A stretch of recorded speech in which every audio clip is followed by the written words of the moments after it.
przez to, że oni zostali aresztowani, to myśmy się stali wrogami ustroju radzieckiego. Lamenty, płacz,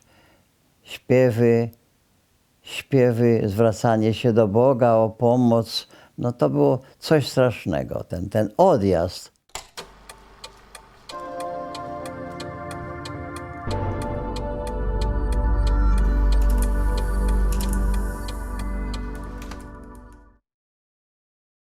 Brat, ja i ojciec przyjechaliśmy do Łap i zastaliśmy zupełnie nowe porządki. Już wtedy no, władza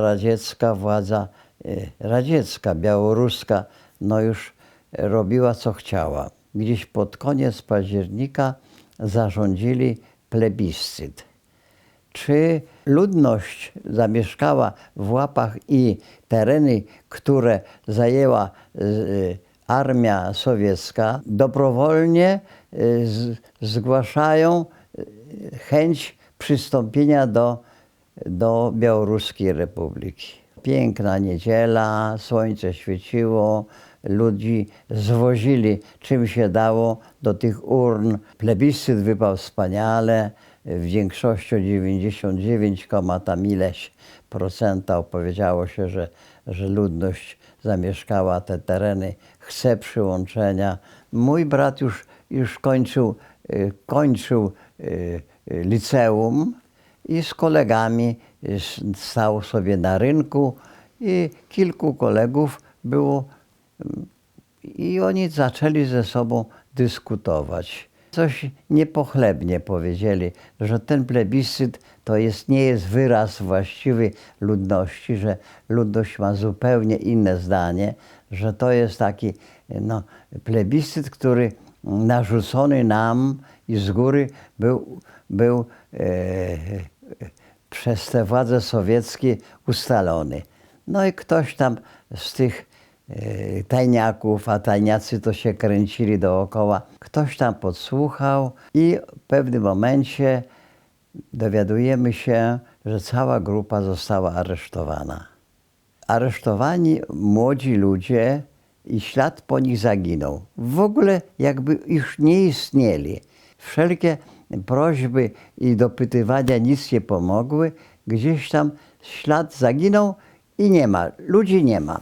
Okazało się po jakimś czasie, że oni zostali skazani, a osobiście mój brat został skazany za tę antysowiecką tą propagandę na 10 lat łagrów. O bracie w ogóle nic nie wiemy, co się z nim stało i nadszedł ten dzień dla nas jak grom z jasnego nieba. 13 kwietnia 1940 roku my wszyscy w domu śpimy spokojnie. Ojciec szykuje się do pracy, ja do szkoły.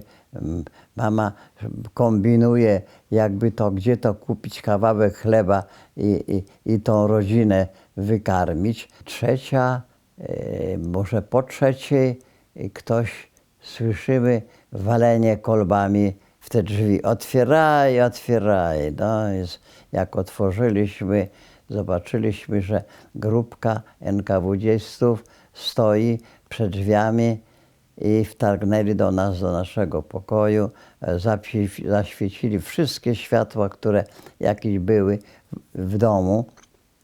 Widniutko było, już to się tak zbliżało się ku porankowi, tak szaro było. I jeden z tych NKWD-stów, komandir, to znaczy dowódca, odczytał nam rozkaz, że mamy w ciągu 2 godzin spakować się, wziąć jak najwięcej i tak nawet ci żołnierze po ludzku mówią do nas, bierzcie jak najwięcej, wszystko co się wam da, to bierzcie, bo to wam się przyda.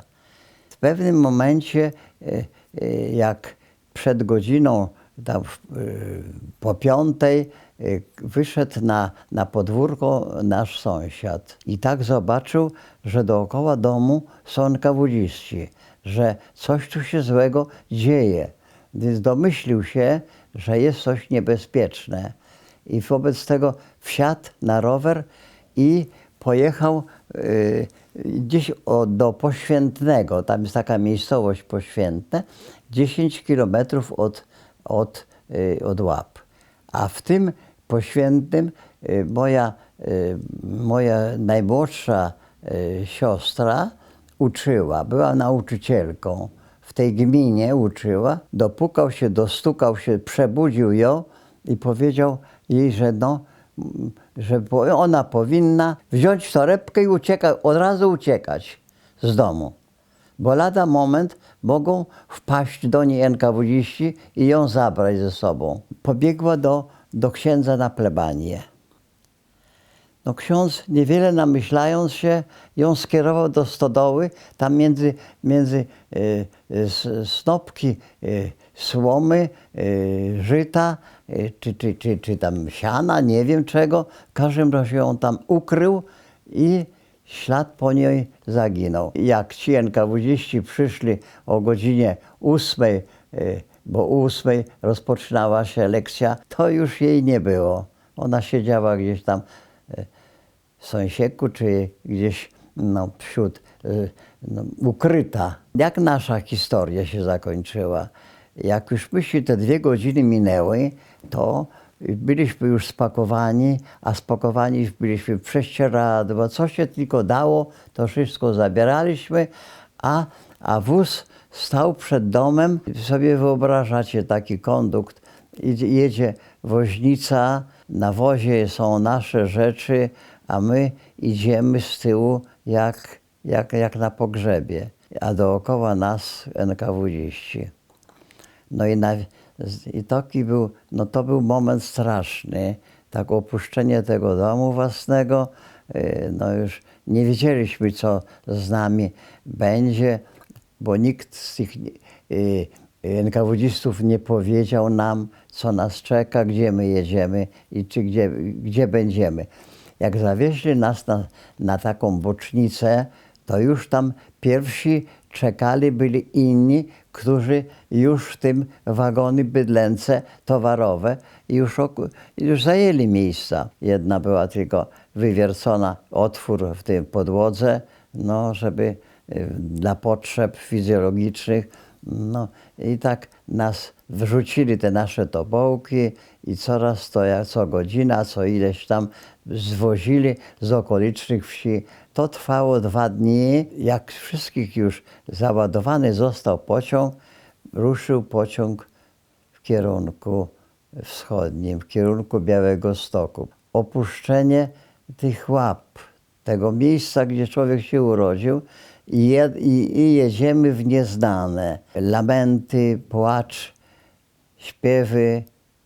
śpiewy, zwracanie się do Boga o pomoc, a dookoła nas byli mieszkańcy Łap i nam współczuli nam i widzieli ten nasz odjazd. To było coś strasznego, ten odjazd.